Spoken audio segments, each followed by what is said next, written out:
因为能者多劳，我成了公司所有部门的自由人，又做销售又搞活动，人事 BP 也做 ，IT 也懂。结果年底考核，人事经理以本职工作绩效不达标为由裁掉我。谁知道我走后第2个月，公司的项目陆续爆雷，老板满世界疯狂找我。找我是吗？巧了，我也在找你们。从早上忙到12点，我水都没来得及喝一口。这时，行政妹子过来眨了眨眼。陈哥，财务经理让你去一趟会议室。一进门我就看到小老板柳如烟靠着椅背涂指甲。柳如烟当初和我同期进的这家公司，她嘴巴甜，起初是秘书，后来变成特助，再后来就成了油腻老板的贴身秘书，然后就开始各种装模作样，作威作福。现在我空降的部门经理是他挖的大公司高手，人事是他闺蜜。慢慢的，周围同事走一个我的工作多一份，不到4年，我就成了4、5个重点岗位的地方。工资涨了500块，加班多了一大堆，经常加班到晚上。之前也想过离职，但这里离家太近了，暂时就打消了这个念头。见我进来，他头也不抬。叶晨，别站着啊，坐。旁边还坐着人事郭爽和我的死对头经理韩正，我顿时心里咯噔一下。前段时间公司有要裁员降本增效的传言，这难道落我身上了？不应该啊！目前我一个人兼了4、5个岗位，钱少事多，执行力强，怎么也不可能是我。来公司多久啦？柳如烟假装关心地问道。我不动声色回答，来了3年10个月。谁知郭爽立刻纠正，叶晨，按照咱们签劳动合同的时间是3年5个月29天哦。按照劳动法规定，没有满半年按照0.5个月补偿，满了哪怕超过半年1天，都是按照1个月。果然，下一刻郭爽就把我的年底考核推到我面前。很遗憾，叶晨，你的本次年底考核不达标，按照公司规定在被优化行列，补偿金是3.5+1，这是金额，你准备一下交接吧。当然了，出于人文关怀，今天的工资照算。还没来得及感慨他的大方，我那个天天迟到早退的经理发话：叶晨，我看了你最近的考勤，有4天都没有打下班卡，你这样已经违反公司考勤制度，本来是直接开除的。鉴于你是公司老员工，经刘董批准，这个月就你不扣你的缺勤费了。我直接被气笑了。你是手机玩多了，眼睛有毛病了吧？那4天我都加班到了凌晨，怎么打下班卡？这时郭爽敲了敲桌子，装出一副秉公执法的样子。叶晨，你加班没报加班申请，这种加班公司不认的，毕竟之前就看到你晚餐时在座位上看漫画，因此我们也无法判定你是因为工作还是私事。哼，搞得自己很勤奋似的，原来上班都是在摸鱼啊！韩正皱眉训斥起了我。叶晨，我忍你很久了，你又做销售又搞活动，人事 BP 你也做 ，IT 你也懂，行政换法人你也跑，你有把精力集中在本职工作上吗？做销售不去喝酒拉客户，天天就守着你那几个老客户吃老板，公司就是被你这种人内耗，所以才业绩下滑的。此时的我有些吃惊，原来他也知道我的工作量啊！我看你这种害群之马，早就应该被开除。他一边说一边做了个当机立断的动作。他这个马屁精之所以看我这么不顺眼，主要原因是眼馋我手上的几个大客户，只要拿住这几个客户，等于保底自己的绩效在公司前2。听说今年新股东在谈注资，其中就包括全新的绩效模式。以前大家吃大锅饭，主要搞维护，做多做少都差不多，所以那些担大事多的沟通麻烦的全都不对。但新模式规定就完全不一样了，谁的业务多，谁的收入就多，未来还能根据业绩入股。现在马上到年底了，明年新的活动计划都敲定了，客户今年的款也结得差不多了，有一项的新客户也聊得七七八八，都准备上报了。这时我才明白过来，这是瞅准时机，卸磨杀驴啊！所以领导的意思是打算让我不来了。柳如烟傲慢看我一眼，你要这么想，我们也没办法。我看了一眼前面同样的嘴脸的3人，觉得再和他们多说纯属多余，站起身转身就走了。走出会议室后，我暂停了手机录像，径直去了大老板的办公室。我大学毕业后天天闷头画画，足不出户。这个工作还是当初我爸强行给我的，因为我现在的老板租了我家一个厂房的1层办公楼。我来上班以后，我爸有心锻炼我，只跟老板说我就是一个认识的熟人家孩子，随便使唤。老板试探2次后，见没人找他麻烦就相信了，开始放心的把我当驴使。从最开始的小公司越做越大，第一批海外客户都是我半夜线上对接的。这几年，老板一直给我画饼。叶晨啊，你踏实肯干，潜力无限，让你轮岗学习都是为了培养你，锻炼好抗压能力以后要对你委以重任的。我回到工位后，快速打印了我刚写好的年度总结和下年度计划，还有最新在跟的客户存量名单，然后拿着厚厚的资料去老板办公室，敲了几下，里面没人。我不死心，开始打电话，电话倒是接通了。我直接在办公室噼里啪啦说了今天的事情，因为太过激动，声音都有些发颤。叶晨啊，我知道你辛苦，但咱们公司谁不辛苦呢？上回小杜还通宵加班呢。你的事情我听韩正汇报了，这工作量的确不饱和，上回还有2个单子钱没收完，同事和领导们对你意见很大。我的工作量还要怎么饱和？我一个人兼职了3个岗位的事情，我的回款没完成，是因为财务报税搞错被退回了。您说加班的那个是杜杰吧？你知道他什么来路吗？我还没说那个马屁精韩正通宵加班和老板涂指甲的事，他不耐烦打断了我。行了行了，你一个学动漫的，当初我可是捏着鼻子用你的，干了4年还不是主力，不应该反思下吗？没有核心竞争力，你做的事情人家都能做，你不但不感谢我，还要跟我争这些。你现在走了都没有叫你给培训费，你还要怎么样？人呐，不能太贪心。说完，老板直接挂了电话。4周的新同事都看向我，有的同情，有的震惊，更多的眼睛里盯着我因为激动掉在地上的单子，上面露出一串串客户名单。另一边的韩征和郭爽已经站在我电脑面前了，皮笑肉不笑的说道：“不好意思，为了保护公司商业机密和客户资源，现在电脑要被收回公司了。对了，按照竞业协议，你至少10年不能从事同行业的外贸工作哦。而另一边的韩征则一把拿过了我手上的客户名单，他眼里冒着金光，一时没压住嘴角，大笑起来。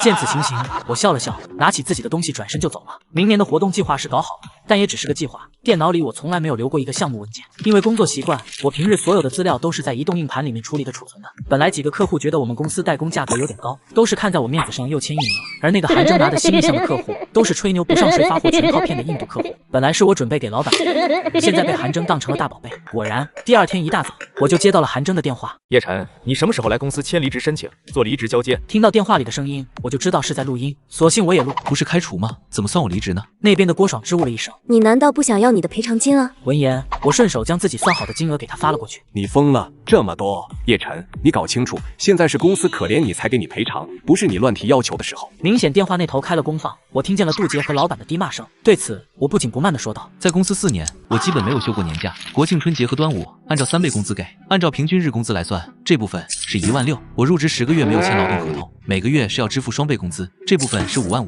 昨天你们说要我离职，没有证据的违规解除，按照双倍赔偿和我实际工作时间是8个月加1个月通知期，加上这个月工资，一共6万。你如果不会算，回头我可以教你。韩征此时在电话那头叫唤：什么解除？你是被开除？闻听此言，我笑了起来。好，我是被你们开除的。郭爽回过神，连忙叫他闭嘴。我继续补充：你们还说要给我签10年竞业协议，每个月按照规定给我发之前工资的30%作为补偿金，算下来10年216000，这么一点点钱换我以后在这行业消失，你们赚了。此时电话那头的老板坐不住了，直接爆起了粗口。叶晨，你还要点脸不？此时旁边的人低声的安抚老板，看情况应该很多公司高层都在旁边听着。我压根不恼，平静的说道：郭大姐，我的347551块7毛什么时候打给我啊？好歹同事一场，你刚来的时候还是我带的你，给你个面子，那1块7我不要了。此时的郭爽强压着怒火，假笑道：叶晨，这不对啊，公司不是开除你，怎么能算赔偿呢？你不要为难你姐啊。还不止这些呢，你忘了老板娘说要省钱，咱公司社保没有按照实际缴纳，按照劳动法，职工可以随时离职，并且要求公司双倍赔偿的，这不算为难大姐你了吧？此话一出，就听见了电话会议那边有人低语：真的吗？随时离职还能拿赔偿吗？法律写的还能假？不信你们问郭大姐，她是专业的人士。对了，有空把我桌上那个写的人事仲裁的电话给我发一下，到时候万一用得上呢。人事之所以要给我电话，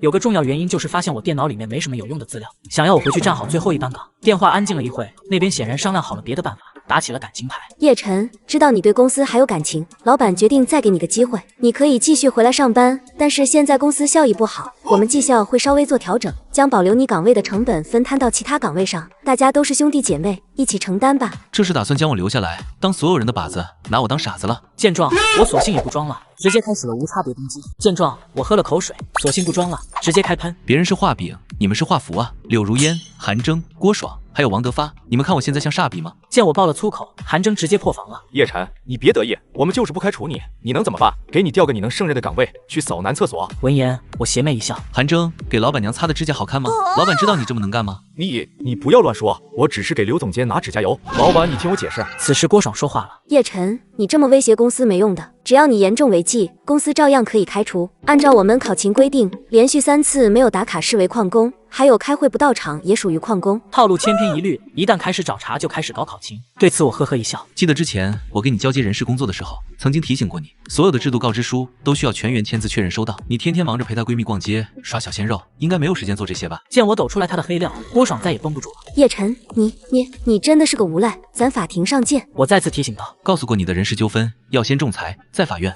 怎么教那么多次，就是教不会呢？你这样笨，恐怕早晚藏不住你假学历的事情。话音未落，只听那边传来郭爽一声尖叫。算了，员工关系这块人情世故太多，在这工作了4年，1、2句讲不清楚，不如王老板，我们来聊聊税务吧。这时候，一直没说话的王德法发终于开口了。好，就按你说的金额，1个小时过来，然后交接工作。10分钟后，我穿着拖鞋到了公司。进去办公室的时候，所有人都看向我。行政妹子给我眨了眨眼，给了我一个大拇指。陈哥，你可真牛！你走以后，各个部门都开始加班。韩征那个蠢货，除了拍马屁，什么都不懂。新招了个员工顶你的岗位，直接要人家做到2倍业绩，人家当时就走了。我淡定的喝了口水，一点也没感到意外。紧接着，行政妹子话锋一转，扑闪着亮晶晶的大眼睛问我：“你说的那个双倍赔偿是真的吗？”当然，还有只要没有按照规定发工资，也符合的。听到我的回答，他心满意足的走了。这时，韩征为了那份清单，硬着头皮陪着笑脸来给我打招呼。你来了，叶晨。我直接无视，一把将他手里的协商协议夺过来，金额无，但是没有支付日期。我冷哼一声，将协议狠狠地摔在桌上。都这个时候了，还给我来这套？这个涉及到财务，要签字的老板和财务总监老板轮流出差了，他们回来后一定马上给你打款。听到他的回答，我笑了笑。行，那你们确认好时间再来找我。叶晨，这么大的公司，你也知道咱公司实力雄厚，难道还会坑你吗？那可不好说，我必须马上要，万一破产，我找谁要去啊？此刻的韩征彻底爆发，指着我怒吼道：“叶晨，你不要得寸进尺，给脸不要脸！韩主管，别那么冲动，马上年底了，这可是拜访客户的好时候，客户的联系方式清单不想要了吗？韩征，你搞清楚，现在我可怜公司，不是你们乱提要求的时候。”说完，我直接起身就走，被韩征一脸谄媚的拦住了。随即他给了郭爽一个眼神，得到指示后，郭爽径直去找会计，结果没一会补偿金就到了账，金额1分都没少。随即我将包里面的工作交接文件袋拿出来，分门别类的工作类目，行政妹子帮我全程录像。韩征大略翻了翻，只等着那份新客户名单。等我拿出名单后，他眼里冒光，一把抢过去，迫不及待翻看着后面的联系方式，根本不听我的介绍。知道了，你可以走了。我拿着他们签完的交接单，刚要走，老板跑过来刷了一波存在感，忍不住嘲弄：“叶晨啊，还租着房呢吧？到手这么多钱，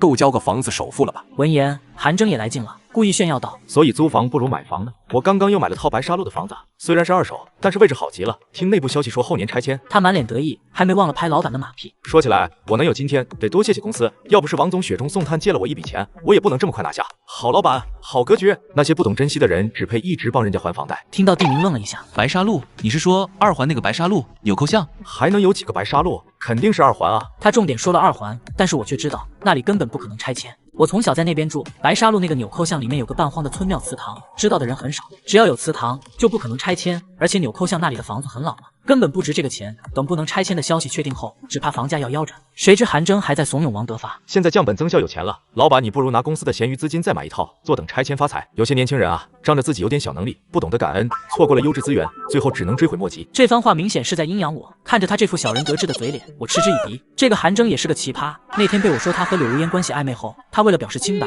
竟然跟王德发说自己对女人不感兴趣。如今3个人关系好的不得了。等我已经搞完了所有事后，我老爹回来了，手上的故事也基本搞到了尾声，放到网上连载，追更的人逐渐多起来。听完了我的故事，我爸第一时间感到非常震惊，以为你是个好欺负的，原来养了个白眼狼啊！你怎么不给我说？老爸给你报仇。随即我爸电话直接打给了王德发，房租合同到期了，明年房租涨50%。电话那头直接卡壳了。今年这生意本来就不好做，公司就刚刚凑个收支平衡，您看要不今年就算了吧。你说的对，生意不好做，万一明年你倒闭了呢？必须涨，今年记得按时给我打卡上。不是，咱们4年了都没涨过，老爷你这也太突然。没等他说完，我爸啪的一声挂了电话。结果祸不单行，这边房租问题还没解决，他的公司业务很快就出了问题。我离职后，欧洲的客户陆陆续续开始终止合作，起因就是韩征搞了一个透明价格机制，说同一个地区要给他们一视同仁的待遇。结果他好心的降折扣，不但没有拉到订单，反而彻底惹怒了那帮东西欧的老古董，瞬间业绩一落千丈。祸不单行，因为开了安全生产经理，加工厂也出了点事，起了一场火，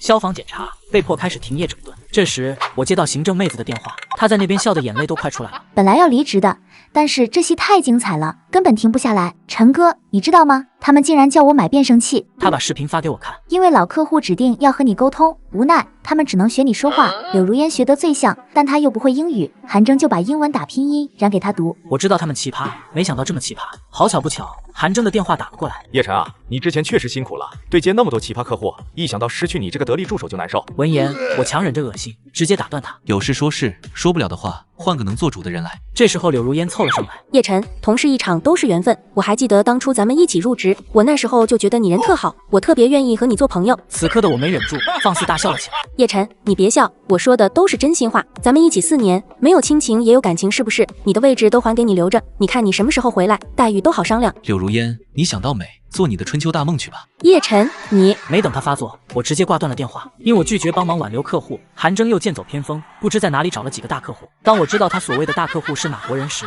我差点笑死过去。陈哥，你拒绝他们以后，韩征把锅都甩到了你身上。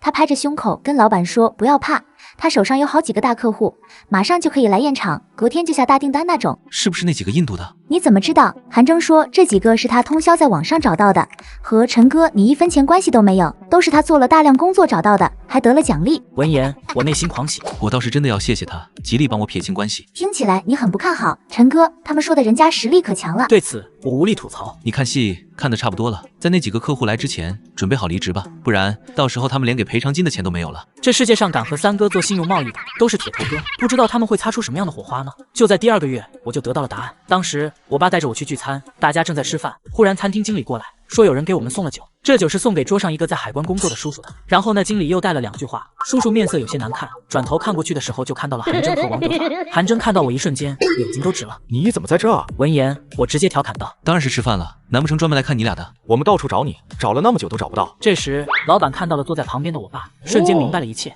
通过和那位叔叔交谈，我也明白了事情的前因后果。经过了解得知，原来韩征这个大聪明捅了个大篓子。今年有个进出口展销活动，公司也邀请了合作伙伴过来，然后需要带相应的展示品。结果阿三哥不靠谱，提供资料有问题，报关几次失败后，韩征就叫下面的人干脆去人肉带过来。谁知这帮人想趁着机会来私下交易，多卖点东西，一口气带了3倍样品和货品，这哪里是带货，分明是走私。按照三哥虚报的价格，够大家喝一壶了。现在几个员工家属上了门，王德发被打了一顿，他气得去掉监控，准备告这些蛮人，结果却在视频里看到了柳如烟和韩征的好事。所有员工看到后都倒吸一口凉气，王德发直接晕厥了过去。祸不单行，相关部门发布文件，确定他们囤的那批老破小区域不会拆迁。这一波大出血，差点让抠门的王德发气出了内伤。而王德发一看到我爸后，立马就怂了，立刻躲到了旁边，却偷偷给我打来了电话。叶晨，你走了，我才知道你多重要。公司被那些蠢货搞得一塌糊涂，我真不该听他们的瞎话就怀疑你。所以呢，他接下来的话正好被开了功放的我爸听得清楚。你帮我个忙，之前是我不对，我只想到你是老叶介绍的，我没想到你们这个关系啊。你当我有眼不识泰山，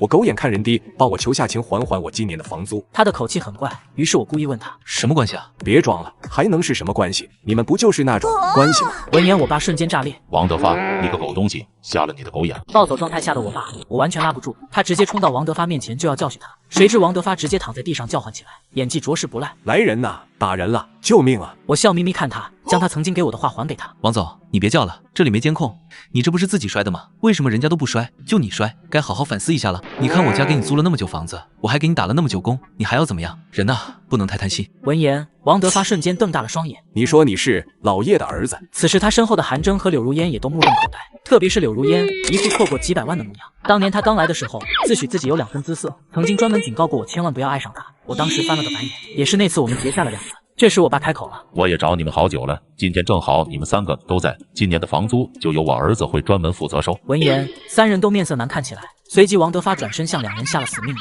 你们把亏的钱全给我补回来，不然就要按照职务侵占和贪污报警。看着3人都为自己的所作所为付出了代价，我会心一笑。随着他们凄凄惨惨的请求完被请出去，我有些可惜。事情是结束了，菜却凉了。随后桌上人都哈哈大笑起来，等待他们3人的将是牢狱。